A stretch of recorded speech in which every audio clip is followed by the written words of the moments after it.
ជំរាបសួរពុកម៉ែបងប្អូនទាំងអស់គ្នាហើយនេះខ្ញុំនាំអារម្មណ៍ពុកម៉ែបងប្អូនទាំងអស់ទៅទស្សនាវត្តមួយកន្លែងដែលមានទិដ្ឋភាពស្រស់ស្អាតហើយវត្តនេះស្ថិតនៅក្នុងរាជធានីភ្នំពេញយើងនឹងមានចម្ងាយប្រហែលជា40គីឡូម៉ែត្រពីកណ្ដាលក្រុងវត្តនោះមានឈ្មោះថាវត្តប្រាសាទហើយតែងតែមានពុទ្ធបរិស័ទជាច្រើនដែលធ្វើបុណ្យទីនោះនិងពិធីសាសនាផ្សេងៗបងប្អូនឃើញទិដ្ឋភាពក្នុងវត្តមានសភាពស្រស់ស្អាតសម្បូរទៅដោយរូបចម្លាក់បដិមាផ្សេងៗដែលបដិមាក៏ខ្លះធ្វើពីថ្មនិងសម្ភារៈឈើមួយចំនួនតែក្នុងនោះខ្ញុំក៏ចាប់អារម្មណ៍គ្រែឈើមួយគូដែលគេយកមកដាក់នៅចំកណ្ដាលទីធ្លាវត្តដែលមានរោងប្រក់ពីលើ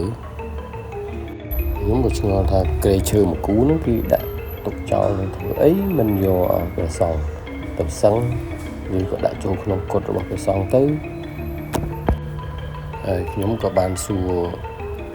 អ្នកដែលលក់ដូរនៅក្នុងវត្តនិងតាអាចារ្យគាត់បានប្រាប់រឿងដ៏ព្រួយមួយតែខ្ញុំមិននិយាយទេរឿងនេះព្រោះថាបើខ្ញុំនិយាយទៅវាអាចធ្វើឲ្យបងប្អូនគិតថាខ្ញុំបំផុសរឿងមិនពិតហើយនិយាយឲ្យគេខ្លាចឲ្យគេជឿតែបើបងប្អូនចង់ដឹងថ្ងៃសម្រាប់ខាងមុខបងប្អូនអាចមកលេងនិងចែករំលែកបទពិសោធន៍ជាមួយអ្នកដែលនៅក្នុងវត្តសួរនាំពីរឿងនេះពីរឿងនោះនិងមកជួយបរិច្ចាគបុណ្យដើម្បីកសាងវត្តឲ្យមាន